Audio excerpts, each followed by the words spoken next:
Better nominees for the Mark Messier NHL Leadership Award presented by Bridgestone. It's all yours.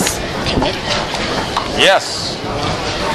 I guess I don't have to make a formal statement, so I can get right into any questions that we have. Your thoughts on the Rangers being back here after 2 decades? Exciting for everybody. I know my 3 nephews standing right out here are excited. I had the one in the Cup in 1994, and now he's a young man, so it's been a while. It doesn't seem like 20 years, but here we are 20 years later with another great opportunity for the Rangers to win another Stanley Cup. Mark, last night I was speaking to Jay Wells, and I asked him if the Rangers had come back down 2-0, what you would say in the room, and he said that you'd guarantee a win. No. What would you say to this current team coming back after the 2 games they played? Well, I think I wouldn't say much originally.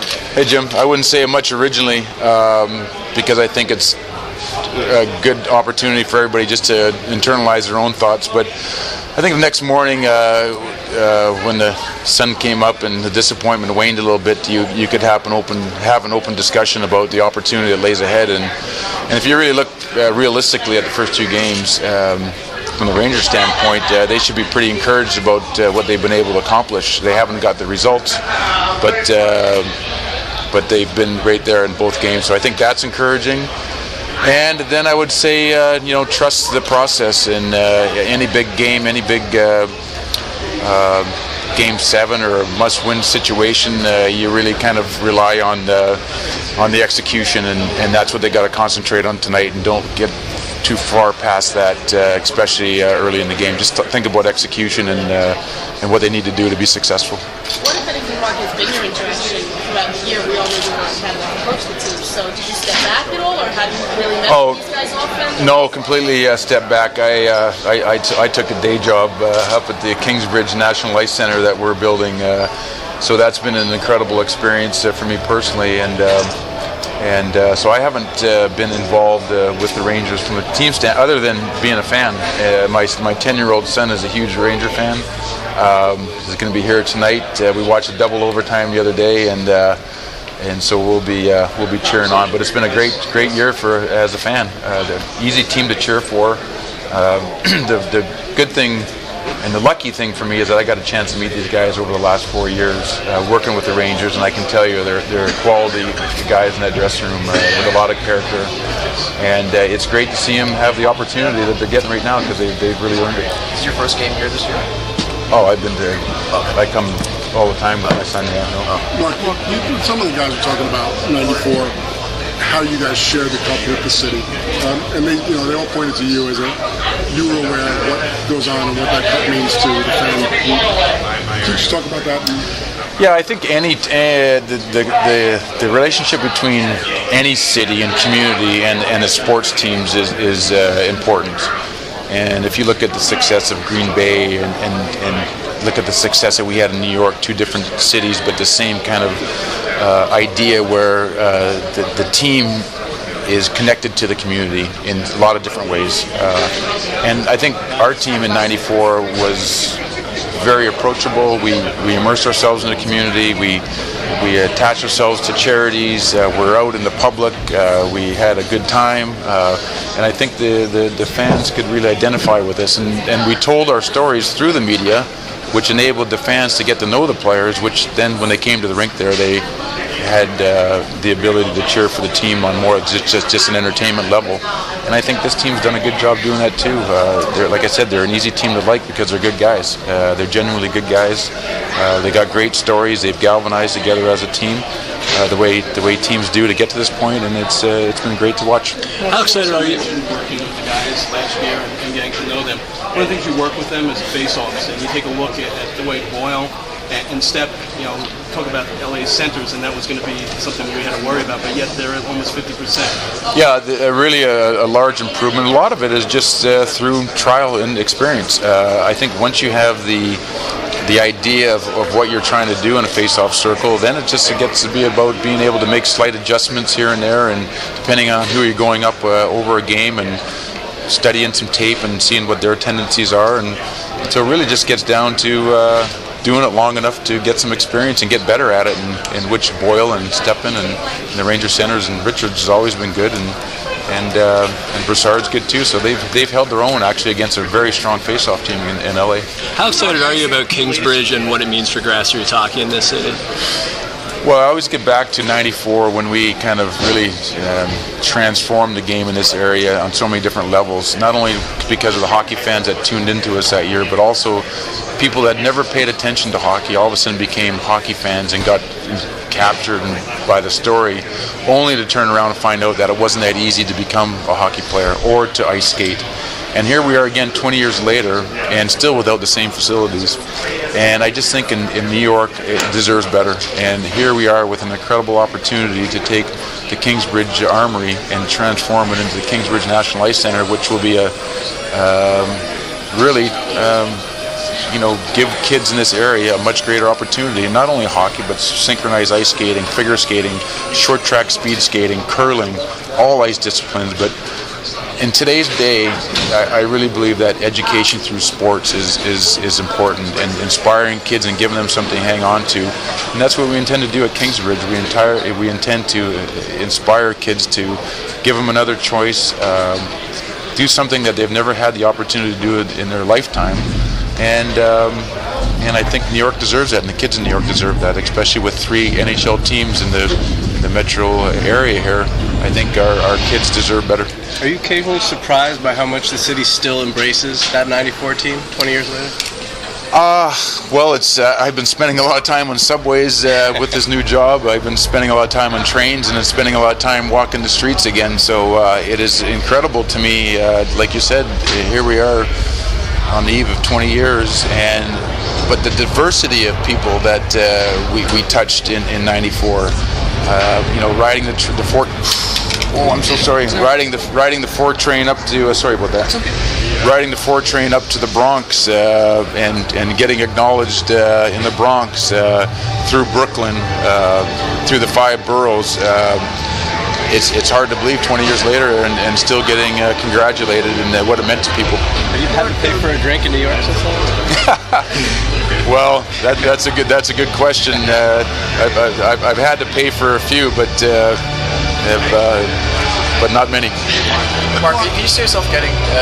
There was talking to being a coach last year of getting back into the league and maybe trying to be a coach at some point in the future. What I've learned is you never say never to anything. I've made a deep commitment to this project, and I think it's an incredible opportunity to do something very meaningful in the game of hockey. And for years to come, long after we're gone, the Armory will be there and putting kids on the ice. And so I think that is a very meaningful opportunity.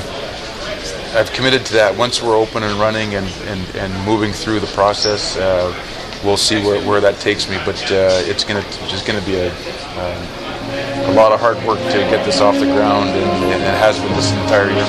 Mark, could I get your impressions on the first round series of the Flyers? That was supposed to be a real chippy game, but there were more fights, and it was more hockey. Just your thoughts on that. Oftentimes you see that in the playoffs. There's just too much at stake. There was always some intimidation that goes on. It's part of our game. But players learn to play through it and play with discipline. You can't sacrifice your own agenda for the team, and so you normally see very good hockey. And I think also part of it is because all the games are so close. You never saw a game really get out of hand where the score is lopsided and teams can start taking jeopardy. And I just think it's a testament to the players in the league and the NHLPA. Collectively, we've found a way to make the game more exciting than ever and open it up to the talent and the speed and the creativity, and at the same time having the competitiveness in the game that makes it so special. You were on the ice 20 years ago the last time it was a Stanley Cup final.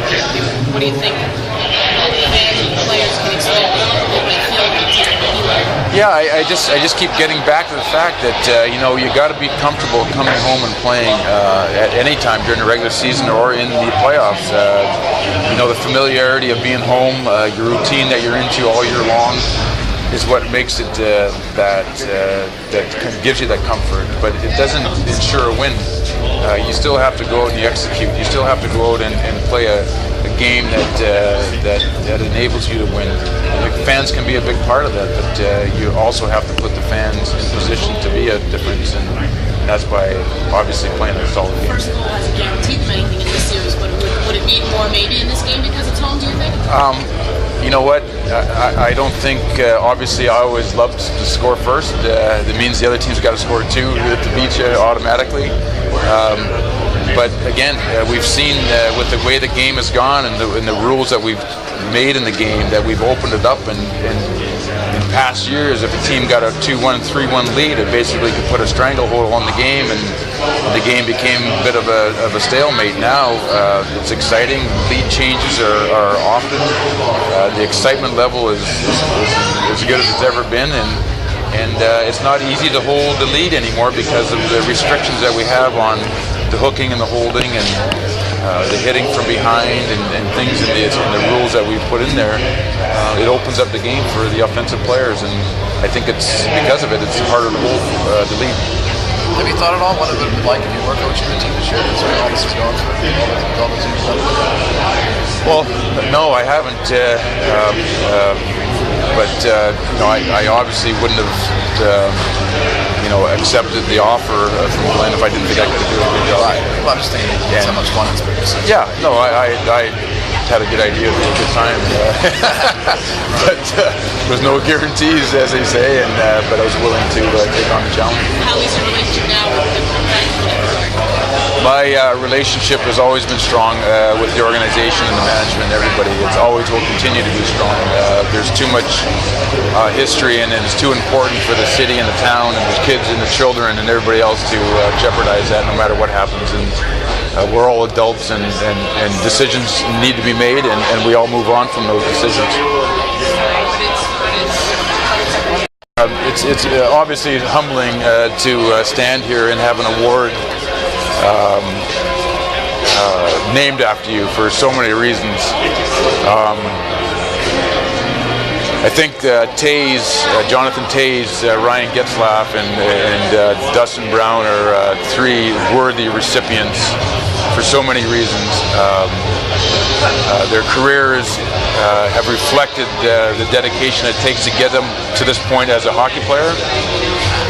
But what they've been able to do as captains and in their communities, and I just look at what we're trying to do in the Bronx as far as growing grassroots level hockey, and who would have thought after Wayne left what would have happened to hockey in the California area, and then to have teams like LA and Anaheim and San Jose come into the league and have people like these guys like Getzlaff and Brown and all the guys that carry the torch after Wayne left there. It says a lot about their